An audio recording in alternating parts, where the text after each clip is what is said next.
This talk is about, it's sort of an evolving presentation. So it's a snapshot of an evolving presentation of my evolving understanding of Lehman's categories of software systems and how those affect how I think about how we develop software when I'm in teams. Who here has heard of Lehman's categories of software systems and Lehman's laws of software evolution? Who here hasn't? Okay, right. That's good. I will start with a bit of history about it, about who he was, where it comes from. And the reason I sort of had this idea for a talk was, where I work, we had a big project. It was sort of planned like a waterfall project. It didn't go very well, so they did another one, and it didn't go very well. And then we had the company as a whole had a sort of big rethink about how to develop software. Now they want to take a more iterative approach, strangling some legacy stuff, iterating on new products. And one of the sort of questions about this was, well, haven't we just wasted all this time on this previous stuff? And my opinion was, well, no, we haven't really, because what we're building is an E-type system, which is something I will explain what that means in this talk. And an E-type system is as much about the wetware as about the hardware and the software. And what we've done is we've changed the way all the wetware in the company is thinking about software delivery. That is itself is a major delivery. So, Lehman's laws and Lehman's categories of software system. Manny Lehman, or Mayor, Manny was his nickname. Lehman was a software engineering researcher. He originally worked, who recognizes that computer? Has anyone here ever used one? It is an IBM, the name's at the top, giving it away. IBM 360, a big project in IBM in the late 60s. That didn't go as well as IBM had expected, and they threw lots of researchers at the problem to try and understand what was going wrong. One of these people was this guy, Manny Lehman, who was invited in, tasked by IBM to understand programmer productivity. The late 60s, this was in sort of 1969, the late sort of 60s, early 70s was a very interesting time, I think, for computing, because it was at the time when people were trying to, they were coming up with the idea that computers can help people collaborate, but they were also trying to understand how can people collaborate to build computer systems. And lots of ideas that we now take for granted came out around this time. Modular programming, structured programming, data abstraction. The type system that we saw in the previous talk was invented in 1969, and ML, the language that F# is based on, was written in about 1973, the very first version. The internet was invented around this time, Mythical Man Month, Conway's Law, huge amount of ideas about how do people collaborate on software and what does it mean to work together to build software. And Manny Lehman, working in IBM, was studying the productivity of the programmers who were building this very ambitious software system to run the IBM 360 system. And he came to a conclusion that was quite unusual then, but it's quite well accepted now, which is the point of software is software maintenance. That is, the whole point of software is to be soft and to be changeable. And at the time, people were much more interested in the difficulty of writing software rather than the difficulty of changing software. And so he coined the term software evolution, which he thought was a better way of describing what software is for and why it should change and how it changes. And he also realized that although many software systems look very different, they change for fundamentally the same ways, and therefore it should be somewhat predictable how software evolves, and therefore maybe they follow laws of evolution, right? So he coined some laws of software evolution, and then started doing empirical software engineering research for the rest of his career to try and find evidence for or against these laws. Many of them stood up, some of them didn't. The first thing to talk about is what does he mean by software? He called it a program because back in the late 60s, the word software meant something subtly different than it does today, particularly meant things like compilers and operating systems and firmware and not application programs. And he was very interested in all kinds of what we would now call software. And he says, any program is a model of a model within a theory of a model of an abstraction of some portion of the world or some universe of discourse. That's probably why not many people have heard of him. But fundamentally, what he's saying is that we have an understanding of the real world. When we want to write some software, it's to do something. right? To have some effect in the real world. We have an understanding of the real world, but that understanding is imperfect. Even then, we abstract it. We abstract away the details so that we can focus on some essence that we care about. That might be missing some details that are actually important. We then come up with a more formal abstraction that we could possibly implement in software. That's a lossy process as well. We then try and implement it within the technical constraints of the systems that we have to deal with. That's going to be a lossy process. And the feedback between the real world, our understanding, our abstractions and our models of the real world and our technical constraints causes the software to have to change as we build it and use it over its lifetime. And he saw that programs, software, can be divided into 3 categories. Not perfectly. Right. Which he somewhat cryptically called S-type, P-type, and E-type. So the S-type is what he says that you can specify what it must do, and you know when it meets its specification. What we nowadays would call requirements, not a formal specification, but formally written, but not maybe maths. Right? Like the Java virtual machine, right? If I write a JVM to run on an ARM chip, I've got a specification of what a JVM has to do, and I've got a specification of what an ARM chip does, and I know if it does it. Right? A P-type system is one that has to solve a problem, but doesn't have any effect on that problem. If I write a chess-playing program and it works, it doesn't change the rules of chess. I can make it better at playing chess. Right? And trying to optimize that process that it captures will cause a program to need to change. But I'm not fundamentally going to change the rules of chess. Weather prediction is another example. Unless your computer gets big enough to mine Bitcoin, it's not going to change the climate. Right? But you can improve the modeling of the climate. And then the one he really was interested in, and what he realized that software is all about, was E-type systems. These are embedded in the world that they operate in. And by doing so, they're going to change the world that they've been deployed into. Most of us, I imagine, certainly me, I spent most of my career writing E-type systems.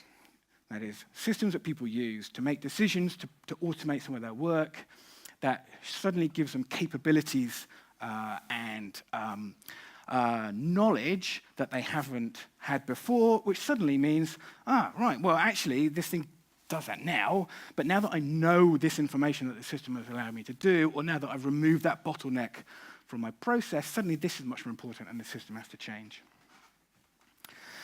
So E-type software is now much more prevalent than it was in the early 70s. Almost everything is internet connected, updates over the internet.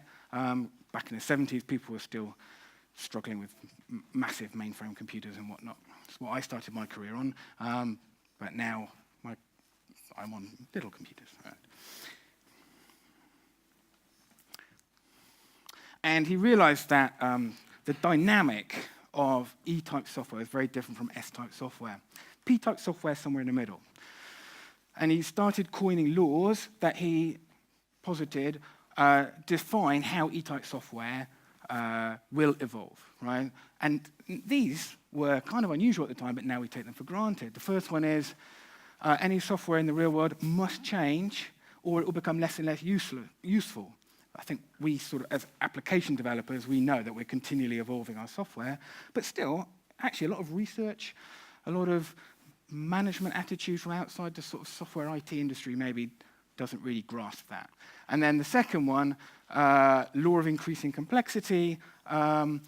As the system evolves, it will, unless you're actually expending effort to maintain its structure, it will become like basically less and less maintainable. Right? So that was saying the need for refactoring. Back in 1974, he was saying, right, refactoring is really important for E-type software, for applications that people use in their day-to-day life. Took until what? 1999, 2000 before there were any actual industrial refactoring tools. So that was quite a long time from someone saying refactoring is necessary to actual having tools in the hands of developers that can be used for day-to-day development. And then he described why. He said, like, E-type software is all about the feedback loops, right, between the people using the system, the people developing the system itself. the evolution of the software is multiple feedback loops, feeding back between multiple actors, like different people, different groups, different organizations. It's a very cybernetic view. It means it's very chaotic. In fact, he said the outcome of any software evolution or system operation, like the outcome of deploying a system, is inherently unpredictable. You can't even predict in which way it will be unpredictable. It's not a very useful law if you actually want to sort of plan anything.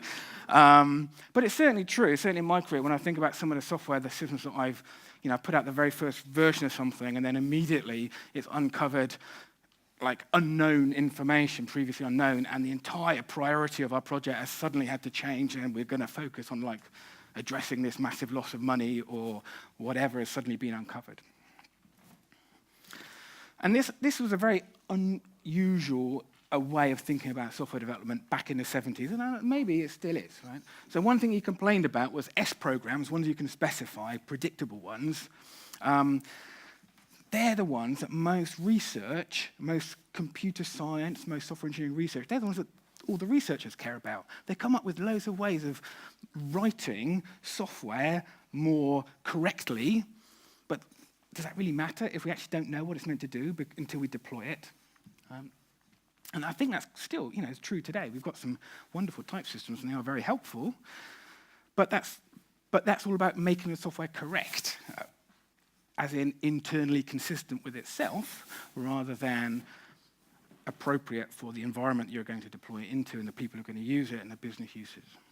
Those kind of concerns mostly come from industry, and the solutions like Agile, like XP and so on are industry-driven.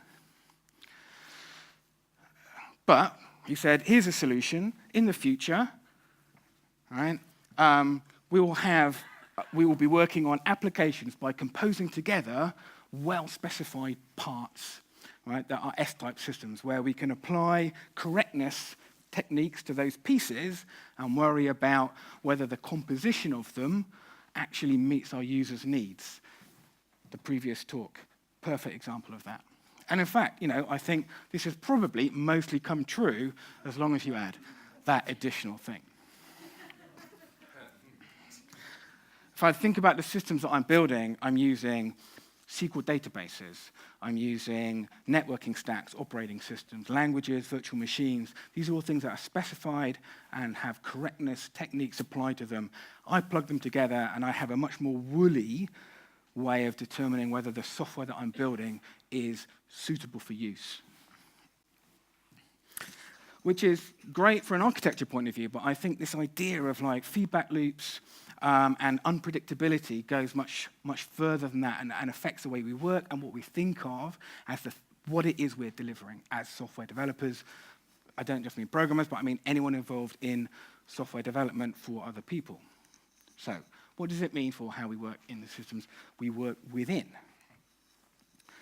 So the first thing is that the people who use the system are feeding back changes that are required by the system. As soon as you deploy the system into production, you are giving new capabilities and new information to the people who use it. And they immediately say that actually, I now need it to do something else. We often talk about software development, the system, the users, if they're different, but they're forming a feedback loop. They are forming a system that has mutual feedback loops between the two aspects of that system.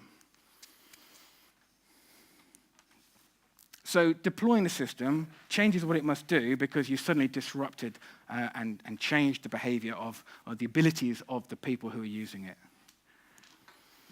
So the system is only useful if you can change what it does.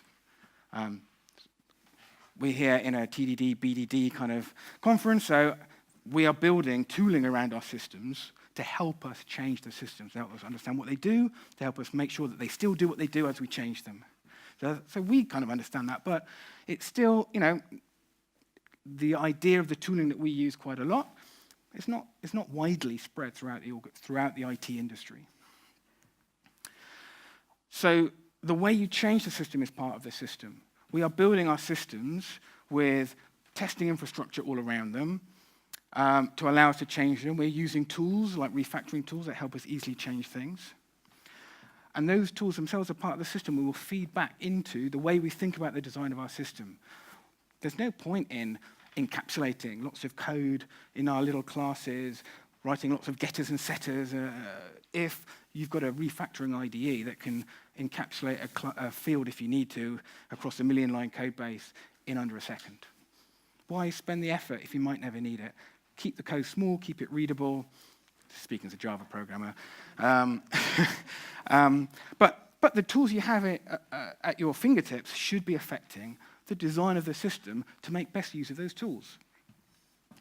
Even in the Java community, people think you should put getters and setters on everything. This is not always a completely accepted way of designing software.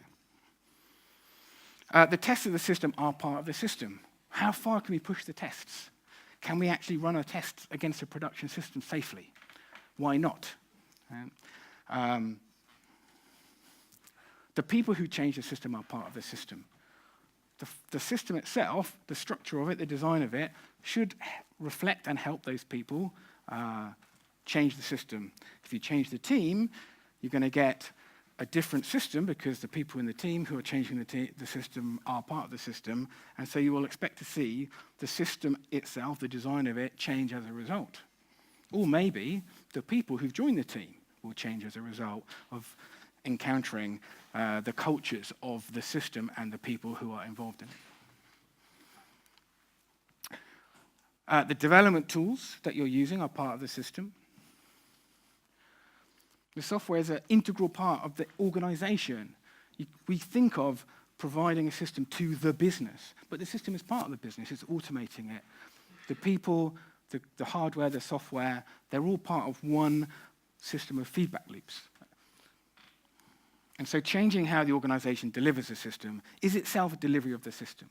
Every system you build is changing the organization, the people who are using it, and part of the job of actually deploying that system is helping people understand how this delivery is going to change and how their work is going to change as a result, and how their work is going to affect your work, and how you're going to work together to continue the constant evolution of the system.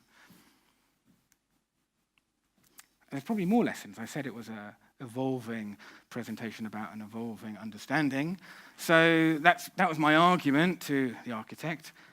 We've totally changed the understanding of how this organization thinks about delivering software. That itself is a delivery of the system. It would be nice if it was faster, but as a result, we're now able to react more rapidly and deliver better software and better user experiences to our customers and our internal users. That's great. That, I think, is my current lessons learned from the research of Manny Lehman from the 1970s onwards. Thank you very much.